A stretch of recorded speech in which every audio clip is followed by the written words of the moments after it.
Tunggu dulu.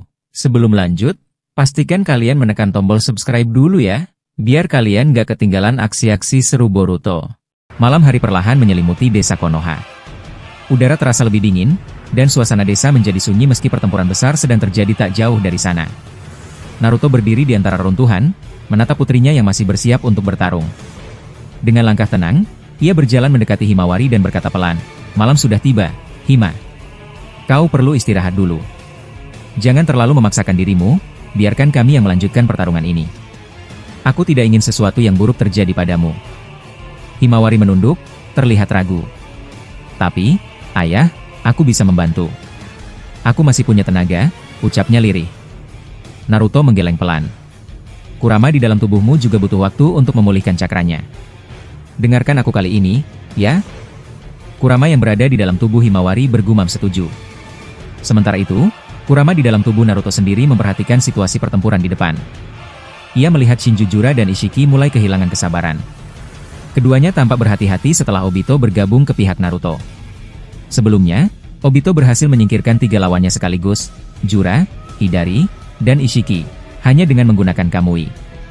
Mereka tak bisa menyentuh tubuhnya karena Obito menghilangkan dirinya ke dalam dimensi Kamui setiap kali diserang. Pertempuran pun berlanjut hingga malam, dan kini Ishiki berdiri bersebelahan dengan Jura, seolah melupakan pertikaian mereka sebelumnya. Waktu terasa berjalan lambat malam itu.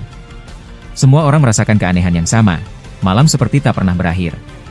Itu terjadi karena efek Jutsu Shibai yang diaktifkan melalui mata Jougan milik Boruto dari dimensi lain. Ishiki akhirnya berkata dengan nada kesal, "Sudah berapa lama kita bertarung? Kenapa kita belum bisa menekan mereka?"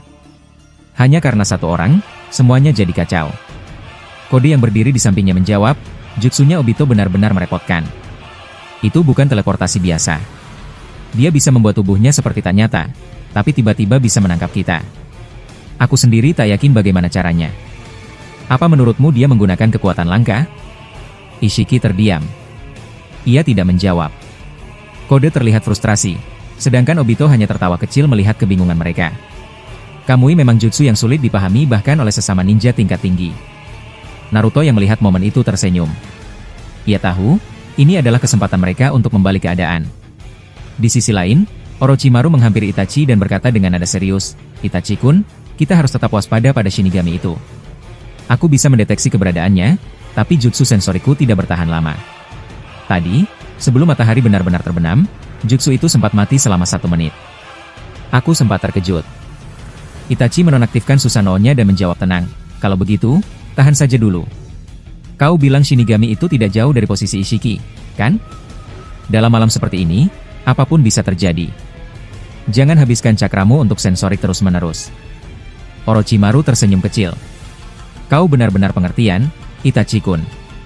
Tapi tenang, aku masih bisa mengawasinya." Saat ini Shinigami itu sedang bersembunyi di atas pohon besar di sebelah sana. Sementara itu, pertarungan lain terjadi di sisi lain medan perang. Kashin Koji sedang menahan serangan elemen api dari Shinju Hidari. Koji membalas dengan api abadi dari Gunung Suci. Hidari mencoba menyerapnya dengan Rinnegan, tapi wajahnya berubah tegang. Api itu bukan cakra, itu api asli yang panasnya tak bisa ditahan. Ishiki langsung mendorong Hidari menjauh sambil berteriak, "Dasar bodoh! Itu api asli. Kalau kau menyerapnya terlalu banyak, tubuhmu bisa terbakar dari dalam." Hidari terjatuh ke tanah dan menatap Ishiki dengan marah. "Kenapa kau mendorongku begitu saja, sialan?" Ishiki berdiri kembali, menjawab dingin, "Kalau aku tidak melakukannya, kau sudah mati terbakar. Belajarlah berterima kasih. Atau jangan-jangan, kata itu belum kau temukan di buku-buku Konoha yang kau curi?" Ucapannya membuat Hidari murka, tapi Jura segera menghentikannya. "Cukup. Jangan buang cakra kalian. Separuhnya simpan untuk melawan Naruto dan sisanya nanti kita gunakan menghadapi Ishiki." Di tempat lain, Kawaki yang melihat situasi bertanya pada Naruto, "Ayah, di mana Boruto? Kenapa dia belum kembali juga?" Naruto segera menghubungi Eida melalui komunikasi jarak jauh. "Eida, apa kau tahu di mana Boruto?" Suara Eida terdengar cemas. "Tuan, situasinya di dimensi Shibai sangat gawat. Ada kesepakatan berisiko antara Momoshiki dan Shibai. Sekarang kekacauan besar terjadi di masa lalu setelah ayah Momoshiki ikut masuk ke dimensi itu."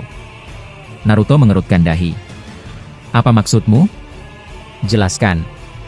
Eida melanjutkan, "Ayah Momoshiki terbunuh oleh Shibai, dan Momoshiki meminta kekuatan untuk kembali ke masa lalu demi memperbaiki sejarah yang rusak. Kalau sejarah itu tidak diperbaiki, umat manusia akan musnah dalam beberapa jam. Naruto terdiam lama.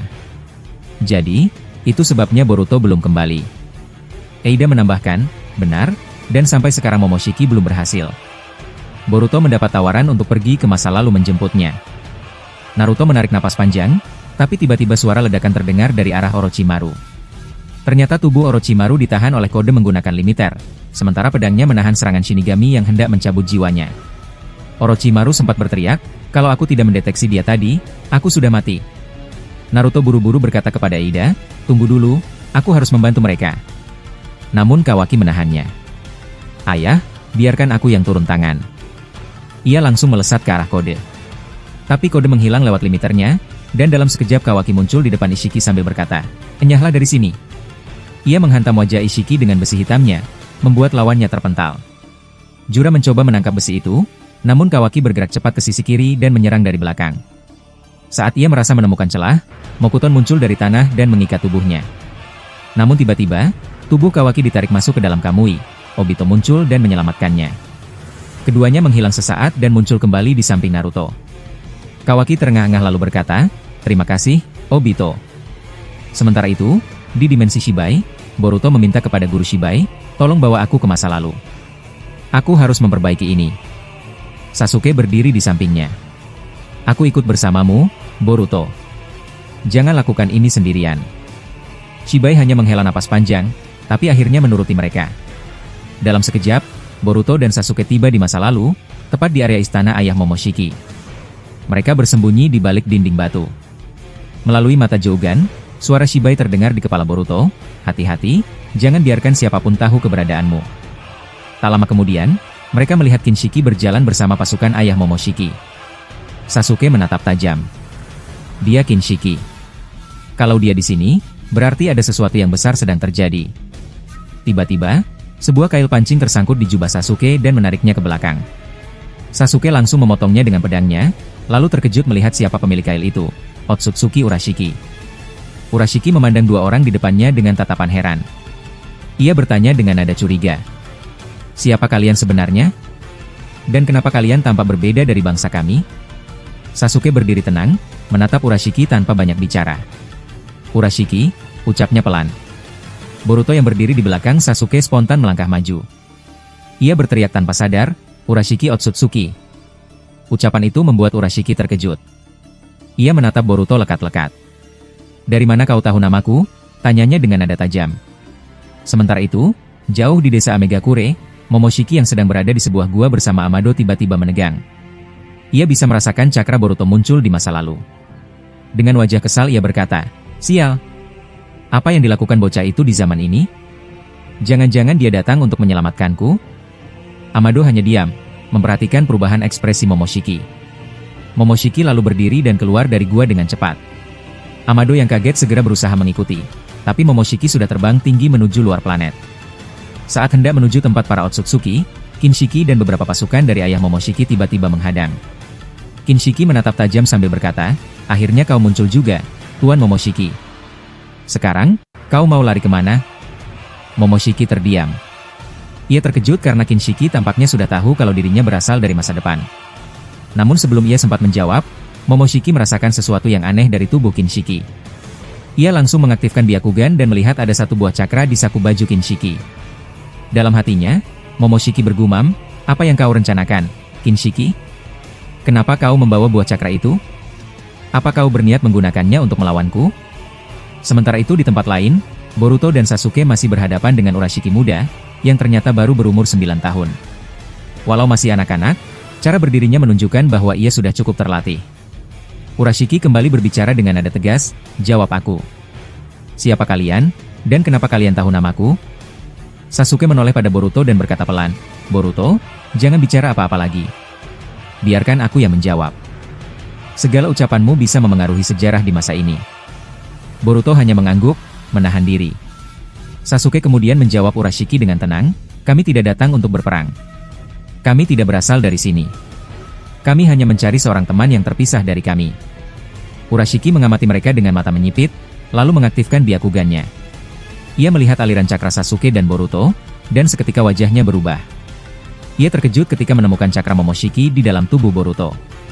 "Tunggu, kenapa ada cakra Pangeran Momoshiki di tubuhmu?" tanya Urashiki heran.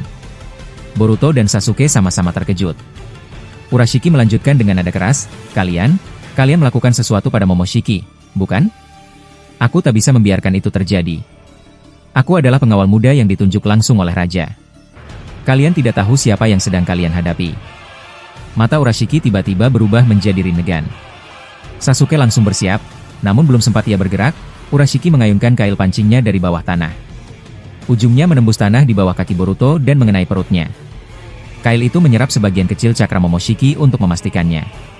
Setelah memastikan kebenarannya, Urashiki mengeluarkan aura kuat.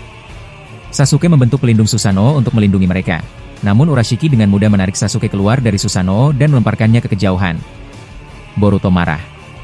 Ia mengambil pedangnya dan melemparkannya ke arah Urashiki, tapi serangan itu berhasil dihindari. Saat Urashiki menoleh, Boruto sudah tidak ada di tempat semula. Ia muncul di belakang Urashiki setelah berpindah melalui pedangnya yang terlempar tadi. Namun Boruto tidak bermaksud membunuhnya. Ia hanya memukul belakang leher Urashiki dengan gagang pedang. Sayangnya, Boruto tidak sadar bahwa ia baru saja menebas ilusi. Tubuh Urashiki yang terkena pukulan itu perlahan memudar. Itu hanya bayangan dari mata rinnegan miliknya. Urashiki asli muncul tepat di atas Boruto, menciptakan gelembung energi berwarna merah muda yang mengurung tubuh Boruto. Energi itu perlahan menarik keluar cakra Momoshiki dari tubuhnya. Boruto menggertakkan gigi. Ia tahu kalau cakra itu sepenuhnya diambil, maka Momoshiki bisa lenyap. Dalam hatinya, Boruto merasa Momoshiki sudah seperti bagian dari keluarganya. Ia lalu memanggil Guru Shibai melalui mata Jougan-nya. "Guru Shibai, izinkan aku memakai tahap keempat Jougan untuk mengakhiri ini." Namun suara Shibai terdengar lembut dari dalam pikirannya. "Jangan lakukan itu, Boruto. Jika kau menggunakannya sekarang, sejarah di masa ini akan berubah." Boruto kebingungan. "Lalu aku harus bagaimana, Guru?" "Aku tidak bisa hanya diam." Shibai menjawab, "Tenanglah. Aku sudah memperlambat waktu di bumi. Jika kau terlambat sedikit saja membawa Momoshiki kembali, itu tidak akan jadi masalah." Mendengar itu, Boruto menghela napas panjang dan menenangkan diri.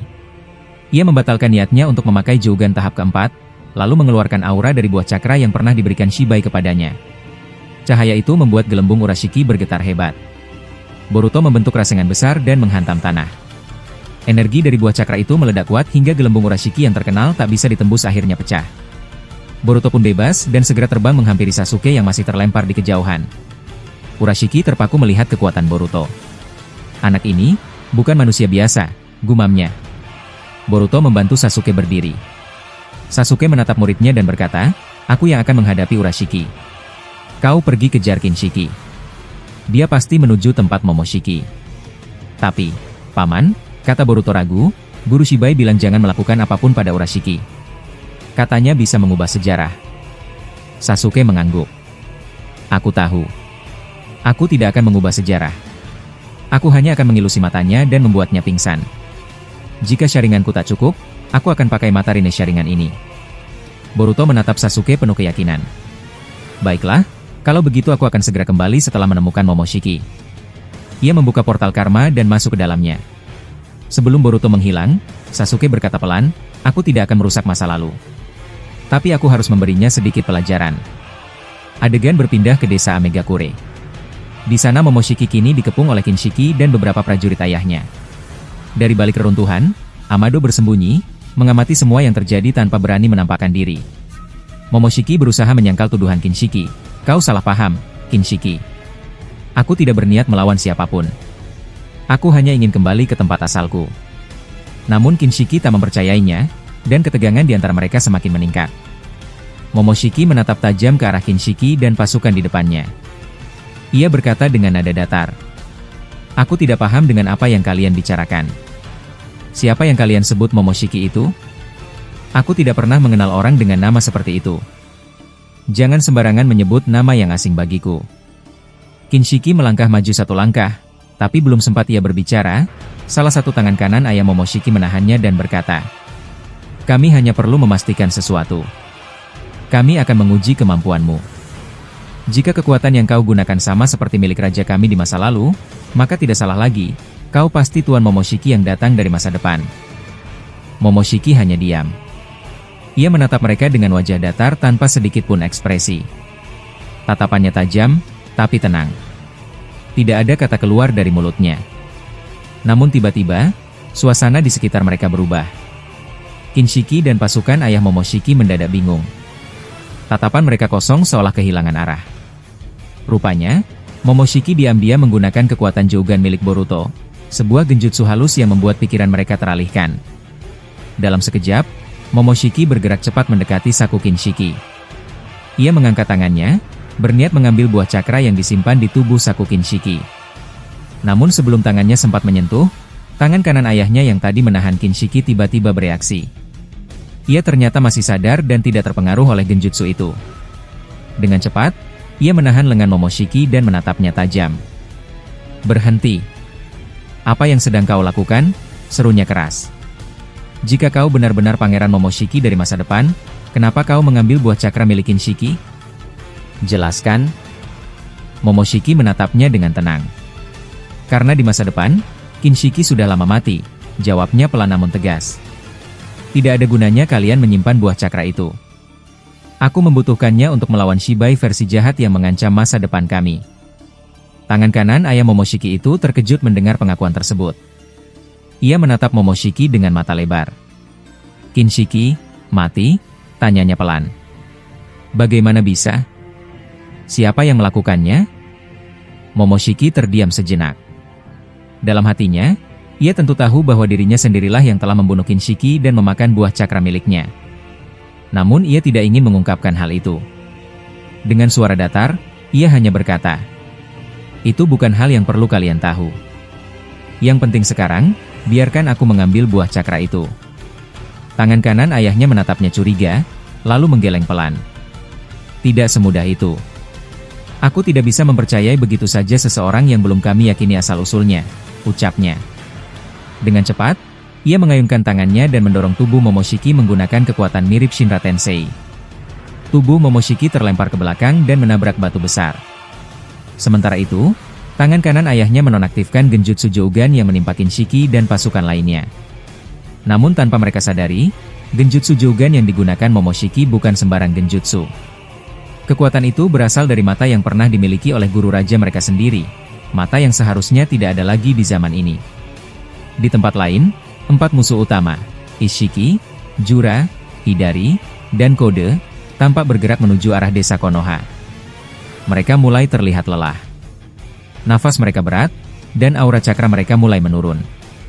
Ishiki memandang rekan-rekannya dan berkata dengan nada tegas, "Kita berhenti dulu. Cakra kalian sudah terlalu terkuras. Jika kita memaksa diri, kita hanya akan memperlemah diri sendiri." Jura mengangguk pelan. Ia kemudian menatap ke sekitar dan menciptakan sebuah kubus besar dari reruntuhan markas lamanya. Kubus itu memancarkan cahaya samar, mirip dengan teknik yang dulu dimiliki Ishiki.